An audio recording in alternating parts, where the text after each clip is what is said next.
স্নিগ্ধ বিষ লিখেছেন সানজিদ আক্তার মুন্নি। পর্ব সংখ্যা 50। সাথে সে নিজেও নিজের পুরো শরীরের ভার নিয়ে তার উপর আছড়ে পড়ে। ইকরা ভয়ে আর রাগে চোখ বড় বড় করে চিল্লায়, বাইঞ্চোদগিরি করতেছো কেন? আমার জার্সি ছিঁড়ে ফেলছো, সবকিছু দেখা যাচ্ছে, সরো বলছি।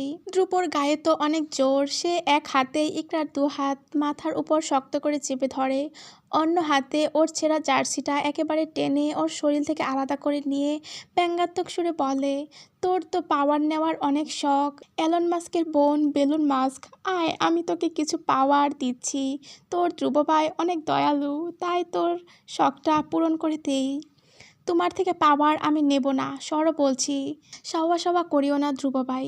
ধ্রুব এক হাতে ওর হাত চেপে ধরে অন্য হাতে ওর উন্মুক্ত পেটে হাতের আঙুলের অবাধ্য স্পর্শ এঁকে দিতে দিতে বলে, আমারটা নিতে চাস না, অথচ 4 বিয়ে করে বুড়ো হয়ে মরার পর্যায়ে আসা লোকের কাছে যেতে চাস, আবার রোমান্টিক পুরুষও চাস। আয় তোর সাথে একটু রোমান্স করি। তুই আমার না মানা একমাত্র বহুরূপী সতীন, তোর ইচ্ছেটা পূরণ করি। ইকরা ছটফট করতে থাকে। ধ্রুবের স্পর্শ ইকরাকে উত্তাল করে দিচ্ছে। ইকরা চিৎকার করে ওঠে, এই তুমি আমাদের কথা শুনেছ? লজ্জা নেই? ব্যাহেয়া কুত্থা বাইঞ্চোদ, মানুষের কথা লুকিয়ে শুনো। ছুবে না আমাকে, সরো বলছি। ধ্রুব তো আর থামবে না। ও ইকরার মুখের সামনে মুখ নিয়ে এসে বলে, তুই তো নিজেই বললি তোর রোমান্টিক পুরুষ দরকার। দেখ, তুই যদি চাস তাহলে আমি তোর জন্য 50 শেড অফ গ্রে এর ক্রিশ্চিয়ান বা 365 ডেজ এর মাসিমো হতে পারি, তুই যদি চাস আর কি। আমি কিন্তু খুব ভালো মানুষ। ইকরা রাগে পুরো গা রিরি করে ওঠে, কিন্তু সে এবার আর চিল্লায় না। সে শান্ত থেকে মোক্ষম সুযোগের অপেক্ষায় থাকে। সুযোগ বুঝেই সে ধ্রুবর উরুতে সজোরে এক লাথি মেরে নিজেকে ওর উপর থেকে একপাশে সরিয়ে ফেলে। পর মুহূর্তের মধ্যেই ধ্রুবের বুকের উপর উঠে বসে অনাবৃত অবস্থাতেই ওর নাকে মুখে এলোপাতাড়ি থাপ্পড় বসিয়ে দেয়। সে বাঘিনীর মতো চিল্লিয়ে ওঠে, তোমার শাওয়ার সাহস বেশি বেড়ে গেছে দেখতেছি। ধ্রুব যেন থাপ্পড়গুলো খেয়েও কোনো ব্যথা পায় না, বরং কয়েকটা থাপ্পড় স্বাদ করেই গ্রহণ করে নেয়। তারপর সে অত্যন্ত দক্ষতায় ইকরার 2 হাত আবারও চেপে ধরে। ধ্রুব একদম ইকরার চোখে চোখ রেখে ঠোঁটে এক চিলতে মুচকি হাসি ঝুলিয়ে ইকরার চিকন উন্মুক্ত কোমরে নিজের হাত রেখে বলে, ওয়াও, তোকে তো এই অবস্থায় অনেক হট লাগতেছে রে ইকরা। আমার ঘরে এত ছটফটে নায়িকারূপী বউ আছে, আমার তো জানাই ছিল না। ধ্রুবর এমন পর্যায়ে কথা শুনে ইকরার মেজাজ পুরোপুরি বিগড়ে যায়। সে রাগের মাথায় ধ্রুবর মুখে গাল থুথু ছুঁড়ে মারে আর ফুঁসতে ফুঁসতে বলে, ছাড় আমাকে শয়তান নির্লজ্জ। ধ্রুব থুতু হজম করে চোখের পলকে ইকরাকে উল্টে বিছানায় আবারও ফেলে দেয়। তারপর নির্লজ্জের মতো ইকরার বুকেই নিজের মুখ ঘষে মুখটা পরিষ্কার করে। ইকরা এবার লজ্জায় আর পার পেয়ে যাওয়ার কোনো উপায় না দেখে জোরে চিৎকার করে ওঠে, নানি জান, কই তুমি? এই দেখো তোমার শয়তান নাতি আমার সাথে কি করছে। ধ্রুব এবার কিছুটা ঘাবড়ে গিয়ে ধমকে ওঠে, এই হারামি, মুখ বন্ধ কর, গোষ্ঠী শুদ্ধা চলে আসবে। আমি তোর সাথে কি করলাম? আমি তো শুধু মুখ মুছলাম। ইকরা এই সুযোগে ধ্রুবের পেটে সজোরে এক লাথি মেরে নিজেকে ছাড়িয়ে দ্রুত উঠে বসে। তারপর আর এক মুহূর্ত দেরি না করে তাড়াতাড়ি ওয়ার্ড্রোব থেকে গিয়ে আরেকটা জার্সি নিয়ে নিজের গায়ে জড়ায়। ও দাঁতে দাঁত পিষের আগে চিৎকার করে, ধ্রুব ভাই, আমি তোমাকে ভালো ভাবছিলাম, কিন্তু এখন দেখি তুমি একটা মাদারচোদ। আমার যে জার্সি ছিঁড়েছ ওটা কিনে দিস, নয়তো সারা জীবন বাপ ডাকার আক্ষেপ থেকে যাবে। ধ্রুব বিছানা থেকে উঠে এসে ধীর পায়ে ইকরার ঠিক পেছনে এসে দাঁড়িয়ে বলে, তোর কি মনে হয় আমি দিতে পারবো না? তোকে আমার ফকির মনে হয়? ইকরা জার্সিটা ঠিকঠাক করে পরে নিয়ে শটান হয়ে পিছনে তাকায়। সে তাচ্ছিল্যের সুরে বলে, মনে হবে কেন? তোরা তো জন্মগত ফকির। না, ফকির না, তোরা হলি কাঙাল, যারা টাকার পাহাড় থাকার পরও খরচ করে না। এই কথা শুনে ধ্রুব কোনো জবাব দেয় না। সে শুধু শক্ত করে ইকরার একটা হাত চেপে ধরে সোজা রুমের ব্যালকানিতে নিয়ে যায়। ব্যালকানিতে পা রেখেই ইকরা তো রীতিমতো অবাক। ইকরার চোখ কপালে ওঠার জোগাড়। ব্যালকানির একপাশে অনেকগুলো বড় বড় কার্টুন রাখা আছে। কোণে দেখলে প্রায় 20টা কার্টুন একেবারে ঠাসাঠাসি করে রাখা। এতগুলোতে কি থাকতে পারে? ধ্রুব ইকরাকে কার্টুনগুলোর দিকে চোখের ইশারা করে বলে, খুলে দেখ, যা থাকবে সব তোর। ইকরা তো জন্মগত ঘাড়তেরা, এত সহজে গলে যাওয়ার পাত্রী সে নয়। তাই ও ভ্রু কুঁচকে বলে, আমি কেন খুলবো? তুমি খুলো, যদি ভিতরে বোম থাকে তাহলে। ধ্রুব রাগে চোখ কটমট করে একবার ইকরার এই অবুঝ মুখটার দিকে তাকায়, তারপর সে নিজে এগিয়ে গিয়ে একে একে কার্টুনগুলোর মুখ খুলে দেয়। কার্টুনের ভেতরের জিনিসগুলো দেখে ইকরা একেবারে বাকরুদ্ধ। সে চোখ বড় বড় করে বিস্ময়ে ধ্রুবর দিকে তাকায়। এগুলো কার? ধ্রুব কার্টুনগুলোর পাশ থেকে সোজা হয়ে উঠে দাঁড়াতে দাঁড়াতে খুব ক্যাজুয়াল ভঙ্গিতে বলে, গতকাল সালাম করেছিলি তো, তাই এটা তোর ঈদ সালামি। ইকরা একবার আর চোখে ধ্রুবর দিকে তাকায়। ধ্রুবর ঠোঁটের কোণে লেগে থাকা হালকা প্রশান্তের হাসিটার অর্থ বোঝার চেষ্টা করে সে। আসলে ব্যালকনি জুড়ে রাখা বাক্সগুলোর ভেতর থরে থরে সাজানো এক্সক্লুসিভ সব প্রিমিয়াম জার্সির চোখ ধাঁধানো কালেকশন। শুধুমাত্র ক্রিকেট সেকশনেই নজর কাটছে বাংলাদেশ, পাকিস্তান, ইংল্যান্ড আর নেদারল্যান্ডের প্রায় 100টির মতো প্রিমিয়াম জার্সি। তবে ইকরার জন্য আসল সারপ্রাইজ হলো ফুটবল কালেকশনে। বক্সগুলোর খুলতেই নীল মেরুন রঙের ছটা এসে চোখে লেগে ইকরা দেখতে পায় বার্সা সমগ্রকে। বার্সার হোম, অ্যাওয়ে, থার্ড আর ফোর্থ কিট তো জাস্ট বেসিক। এর সাথে পরম যত্নে ভাঁজ করা আছে goal kit, long sleeve, retro, classic, heritage, anniversary, centenary, El Clasico edition, Senyera kit, Catalan edition, Spotify edition, champion league kit, UCL edition, match day jersey, authentic stadium vapor match, player issue, fan version, training, pre match top, warm up shirt, special and limited edition, blackout kit, gold addition, dragon edition, Cruyff, tribute, Messi edition থেকে শুরু করে sent like iconic Blaugrana home kit. 1970 দশক থেকে শুরু করে 2025 সাল পর্যন্ত বার্সার মেইন কিট ডিজাইন আর প্রতি সিজনের প্লেয়ার ভার্সন মিলিয়ে এই সেকশন জার্সির সংখ্যা প্রায় 4500 পিস। এত নিখুঁত আর বিশাল সংগ্রহ দেখে ইকরার নিঃশ্বাস আটকে আসার উপক্রম হয়। পরের বক্সগুলোতে আছে আর্জেন্টিনার জার্সি। এখানে ক্রেজিনেসটা আরও এক ধাপ ওপরে।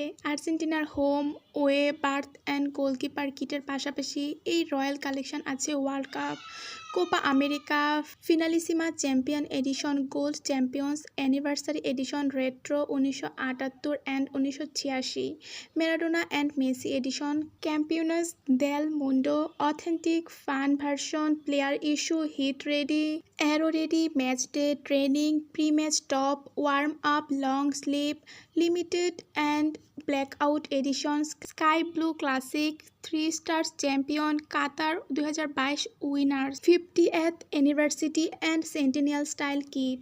মেইন কিট ডিজাইনের সাথে টুর্নামেন্ট আর সিজন ভিত্তিক প্লেয়ার ভার্সন মিলিয়ে এখানে চক করছে প্রায় 1610টা এক্সক্লুসিভ পিস। ইকরা একটা একটা করে জার্সি আনবক্স করছে আর মুগ্ধতার মতো অবাক চোখে দেখছে। নরম আর প্রিমিয়াম ফেব্রিকের ছোঁয়া তার আঙুলে লাগছে আর তার কাছে পুরো ব্যাপারটা একদম আনরিয়েল লাগছে। এত বড় আয়োজন আর পাগলামো দেখে এক পর্যায়ে ইকরা থ মেরে ফ্লোরে বসে পড়ে।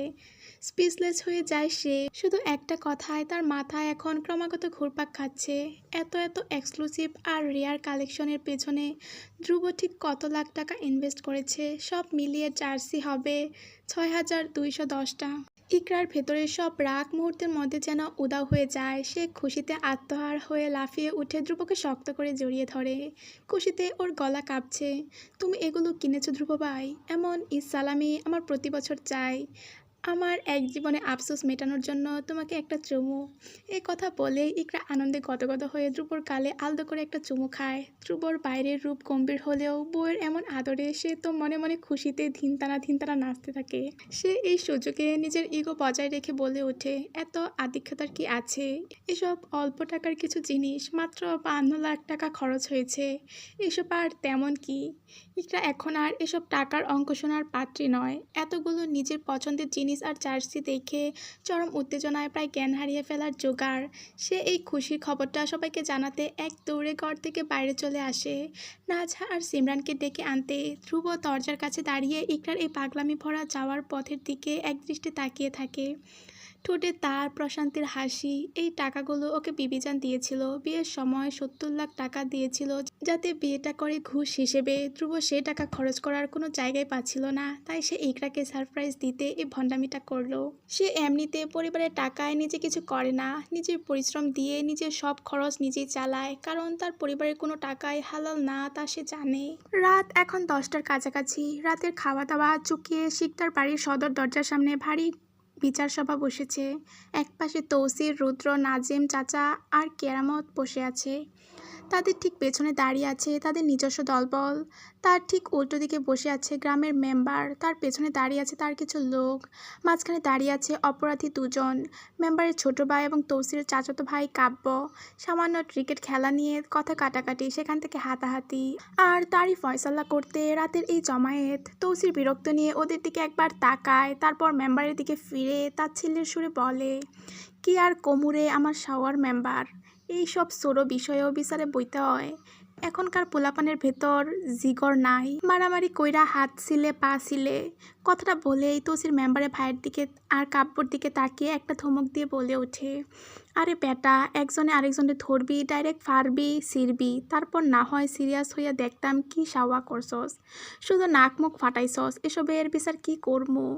মেম্বার মাথা নিচু করে আমতা আমতা করে বলে, তৌসির ভাই, কি কমু লজ্জার কথা, তাও একটা সমাধান কইরা দেন। তৌসির নিজের কোমরে রাখা পিস্তলটা বের করতে করতে খুব স্বাভাবিক গলায় জিজ্ঞেস করে, কে কাকে মারছে? উভয় পক্ষ সমস্বরে বলে ওঠে, দুজনেই দুজনকে মারছে। তৌসিরের গলার স্বর এবার একদম ঠান্ডা শোনায়, তাহলে আর কি বিচার, দুজনে মারছস দুইজন রে, নে কুলাকুলি কইরা নে, হিসাব খতম। কিন্তু দুই তরুণ রক্ত এই সিদ্ধান্তে নারাজ, দুজনই একরোখা গলায় বলে উঠে, অসম্ভব। তৌসির এই প্রত্যাখ্যান শুনে একবার নাজিম চাচার দিকে তাকায়। নাজিম চাচা ধীরে স্বস্তিতে মাথা নাড়েন। তৌসির এবার মেম্বারের দিকে তাকিয়ে চোখ দিয়ে ইশারা করে, পরিস্থিতি বুঝে মেম্বারও নীরবে মাথা নাড়ায়। সবুজ সংকেত পেয়েই তৌসির উঠে দাঁড়ায়, চোখের পলকে পিস্তল তুলে ঠাস করে এক রাউন্ড গুলি চালায় মেম্বারের ভাইয়ের পায়ের ঠিক ডান পাশ ঘেঁষে। মুহূর্তেই রক্তের ফোয়ারা ছুটে যায়। পর মুহূর্তেই দ্বিতীয় গলিটা বেঁধে কাব্যর পায়ে। যন্ত্রণায় আর্তনাদ করে দুজনে মাটিতে লুটিয়ে পড়ে। তৌসির নির্বিকার ভঙ্গিতে পিস্তলটা লুঙ্গির কোমরে গুজে রাখতে রাখতে মেম্বারকে বলে, যা বিচার ডান, তোর ভাই তুই নিয়া যা, আমার ভাই আমি নিয়া যাইতাছি। এ কথা বলে তৌসির পা দিয়ে বাল্লা মেরে তুলে লুঙ্গির কোচ হাতে নিয়ে কোমরে গুজে নেয়। এরপর রক্তাক্ত কাব্যকে একরকম পাজাগুলা করে তুলে নিয়ে সদর দরজার দিকে এগোয়। বসার ঘরে কাব্যকে বসিয়ে মতলব মিয়াকে ডাকে তৌসির। টুকটাক ডাক্তারি জানা মতলব মিয়াকে এসব কাজের জন্যই রাখা হয়েছে।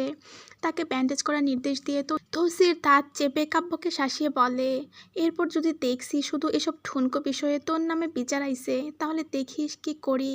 যার লগে বিবাদ বাঁধবো একদম ধরে খাইয়া দিবি, খাইয়া আইসা কবি যে আমি একজনকে খাইয়া দিছি, বাকিটা আমরা দেইখা নিমু, বুঝছস। তৌসিরের বাঘের মতো ধমকে কাব্য ব্যথার মাঝেও কেঁপে উঠে বলে, হ্যাঁ হ্যাঁ। তৌসির এবার কাব্যের মাকে ডেকে কড়া গলায় বলে, চাচি ওরে শরবত খাওয়াও, সাথে ফলমূল। কলিজা সিরার সাহস থাকার কথা ওর, কিন্তু কারো ভালো ছিটতে পারলো না ও। রক্তাক্ত আর রূঢ় পরিবেশটা পেছনে ফেলে তৌসির নিজের ঘরে এসে ঢোকে। ঘরের ভিতর থেকে নাছা ব্যালকনি থেকে পুরো ঘটনায় দেখেছে। তৌসির ঘরে পা রাখতে এসে ক্ষুব্ধ কণ্ঠে বলে ওঠে, আপনি অযথায় গুলি করলেন কেন? বুঝিয়েও তো বলা যেত। তৌসির এক পলক নাছার দিকে তাকিয়ে নিজের পাঞ্জাবিটা খুলতে খুলতে নির্লিপ্ত গলায় বলে, তুমি এসব বুঝবা না। হ্যাঁ, আমি কেন বুঝবো, সব তো আপনিই বুঝেন। কাব্য ভাইয়ের পরীক্ষা আর 4-5 দিন পর, হয়তো এখন এই পায়ে নিয়ে এসে পরীক্ষা দিতে যাবে কি করে? কথাটা শুনে তৌসির পাঞ্জাবিটা বিছানায় ছুঁড়ে মারে। নাছার দিকে ধীর পায়ে এগিয়ে আসতে আসতে বলে, তো তোমার কাব্য ভাই পরীক্ষা রেখা গ্যাঞ্জাম চুদাই কেন? আর চুদাইলেও তো ভালোভাবে চুদাই নাই, এই জন্যই মারছি যাতে শিক্ষা হয়। নাঝা চরম বিরক্ত নিয়ে বলে, যত সব। বলে সে তৌসিরকে পাশ কাটিয়ে চলে যেতে চায়, কিন্তু পারে না। তৌসির এক ঝটকায় নাঝার কোমর পেঁচিয়ে ধরে নিজের সাথে একেবারে মিশিয়ে নেয়। তৌসির নাঝাকে নিয়ে বিছানায় আষ্টে পিষ্টে বসে পড়ে। ওর চোখের মনি দুটোতে ক্লান্তির ছায়া, অথচ সেই ক্লান্তির আড়ালে মনে হচ্ছে আগুনের মতো ধিকি ধিকি জ্বলছে কিছু একটা। নাছা তৌসিরের শক্ত হাতটা নিজের মুঠোয় চেপে ধরে, ওর কণ্ঠ বিরক্ত আর ক্লান্তির সংমিশ্রণ। ছাড়ুন তো, এখন একদম মুড নেই আমার। তৌসির তো কিছু শুনতেই পায় না, কিংবা শুনেও না শোনার মতো ভান করে থাকাটাই তার এখনকার নেশা। সে নাঝার শুভ্র গালে নাক ঘষে, এরপর ঠোঁটের কোণে আর কপালে অবাধ্য চুলগুলোতে নিজের ঠোঁট বসিয়ে চুমু খেয়ে এক পশলা উষ্ণ দীর্ঘশ্বাস নাঝার কানের কাছে ছেড়ে ফিসফিস করে বলে, কি এর মুড বল তো শুনি, কি এর মুড নেই তোর? তার তপ্ত ঠোঁটের ছোঁয়ায় নাঝার শরীরে শিরশিরে হিল্লোল বয়ে যায়। এক অজানা আবেশে সে শিউরে ওঠে, তাও কৃত্রিম আড়ষ্টতায়। তৌসিরের কাঁধে আলতো ধাক্কা দিয়ে মুখ ফিরিয়ে নিয়ে বলে, সরুন তো, কিছু না। তৌসির এবার শব্দহীন এক হাসি হাসে। সেই হাসিতে যেমন আছে দুষ্টামি, তেমন আছে তৃষ্ণা। সে নাঝার নরম গালটা দাঁত দিয়ে আলতো করে কামড়ে ধরে, এরপর কামিজের কাপড়টা কাঁধ থেকে সরিয়ে দিয়ে ভারী খসখসে গলায় বলে, সরার সময় এখন না কৈতরি, সারাটা দিন তো সরিয়ে সরিয়ে থাকি। এটুকু সময়, এই রাতটুকু তো একান্তই আমার, তাই না? নাঝার বুকটা হঠাৎ করে ধক করে ওঠে। এই বুনো লোকটার চোখের গভীরে তাকানোর সাহস ওর কোথায়? তৌসিরের প্রতিটি স্পর্শ ওর শিরায় শিরায় বিদ্যুৎ খেলে গেল। তৌসির ধীরে ধীরে নাঝার কাপড়ের ভাঁজগুলো আলগা করে দিয়ে নাঝাকে বিছানায় শুইয়ে দিয়ে সে নিজেও ঝুঁকে পড়ে ওর উপর। তৌসিরের মুখ ডুবে যায় নাঝার গলার ভাঁজে, বুকের উষ্ণতায়। সারাদিনের সমস্ত যুদ্ধ, সমস্ত আগ্রাসন আর অস্থিরতা সে তার কৈতরীর শরীরে সুবাসে এসে জড়িয়ে নিতে চায়। নাঝার ত্বকে তৌসিরের নিঃশ্বাস আছড়ে পড়ে, যা গরম, ভারী আর অনিয়ন্ত্রিত। বাইরে রাতের মৌনতা এখন তুঙ্গে। জানালার পর্দার ফাঁক গলে আসা এক চিলতে রূপারি জ্যোৎস্না এসে পড়েছে ওদের দেহের উপর। সেই আলোয় নাঝার মনে হয় তৌসিরের চুলগুলো কালো রেশমের মতো চিকচিক করছে। মুহূর্তে এই ঘোর নাঝাকে আচ্ছন্ন করে ফেলে। সে ধীরে ধীরে নিজের আঙুলগুলো চালিয়ে দেয় তৌসিরের ঘন চুলের অরণ্যে। ওর ভেতরটা হঠাৎই মায়া টইটুম্বর হয়ে ওঠে। খুব নরম সুরে সাবধানে নাঝা জিজ্ঞেস করে, তৌসির, গতকাল রাতে আপনি এত হতাশ ছিলেন কেন? আমি তো এর আগে কখনো আপনাকে এতটা ভেঙে পড়তে দেখিনি। আমাকে বলবেন, আমি আর বিশ্বাসঘাতকতা করব না। কথাটা জাদুমন্ত্রের মতো কাজ করে। থমকে যায় তৌসির। এতক্ষণে এই আগ্রাসী উন্মত্ত পুরুষটা নিমিষে অদৃশ্য হয়ে যায়। এক মুহূর্তের জন্য তৌসিরের শরীরটা পাথরের মতো শক্ত হয়ে আসে, তারপর ধীরে ধীরে শিথিল হয়ে যায়। সে নাঝার উপর থেকে সরে এসে একপাশে শুয়ে পড়ে, তবে দূরত্ব বাড়ায় না, বরঞ্চ সে নাঝাকে দু হাতে চাপটে ধরে টেনে নেয় নিজের প্রশস্ত আর উষ্ণ বুকের ভেতর। খুব শক্ত করে জড়িয়ে ধরে, খুব শক্ত করে। নাঝা হতবাক হয়ে যায়। কয়েক মুহূর্ত আগে হচ্ছে মানুষটা ছিল দাবদাহের মতো উত্তপ্ত, সেই মানুষটা এখন কেন এত ভঙ্গুর, কেন এত শিশুর মতো অসহায় হয়ে যাচ্ছে? সে তৌসিরের বুকে কান পাতে, আর তখনই সে স্পষ্ট শুনতে পায় তৌসিরের হৃৎপিণ্ডের অশান্ত এলোমেলো থুকপুকানি শব্দটা। নাঝার মনে হয় এক বিশাল ঝড় বয়ে যাচ্ছে ওই বুকের গহীনে। প্রতিটি স্পন্দনে চাপা আছে কোনো এক অকথিত হাহাকার। এই তৌসির তাকে আগলে রাখে পাহাড়ের মতো, অথচ নিজের ভেতর ক্ষতটা কেন বলতে পারে না। সে আলতো করে তৌসিরের তপ্ত বুকে একটা ভালোবাসার চিহ্ন এঁকে দেয়। তৌসির ধীরে ধীরে নাঝার মাথায় হাত বুলিয়ে দিতে দিতে গাঢ় স্বরে বলে, তুই বুঝবি না নাঝা, এই যন্ত্রণা তুই বুঝবি না। নাঝা আরো শক্ত করে আঁকড়ে ধরে তৌসিরকে, বুকের ভেতর মুখ গুজে বলে, বলুন না, আমি কাউকে বলবো না, আমি বিশ্বাস ভাঙবো না। তৌসির নাঝার বক্ষের ভাঁজ মুঠোয় নিয়ে তার কপালে গভীর একটা চুমু খায়, এরপর দীর্ঘশ্বাস ছেড়ে বলে, বিষয়টা বিশ্বাস ভাঙার না, আমি বললে তুই বিশ্বাস করবি না। নাঝা তৌসিরের হাতটা নিজের মুঠোয় তুলে নেয়, ওর বুকে মাথা এলিয়ে দেয়, অবিচল কণ্ঠে বলে, বিশ্বাস করব আমি। আপনার অতীত নিয়ে আমার কৌতূহল, আমার জানার ইচ্ছে। আমি থাকতে চাই আপনার সাথে, জানতে চাই আপনাকে। অন্ধকারে তৌসিরের ঠোঁটে একটা ফিকে হাসি ফুটে ওঠে। সে ফিসফিস করে বলে, শুনবি তাহলে? নাঝা চোখ বন্ধ করে বলে, এখানে লেখিকা একটা নোট দিছে, হচ্ছে পর্ব 51-তে অতীতের কাহিনী পাবেন।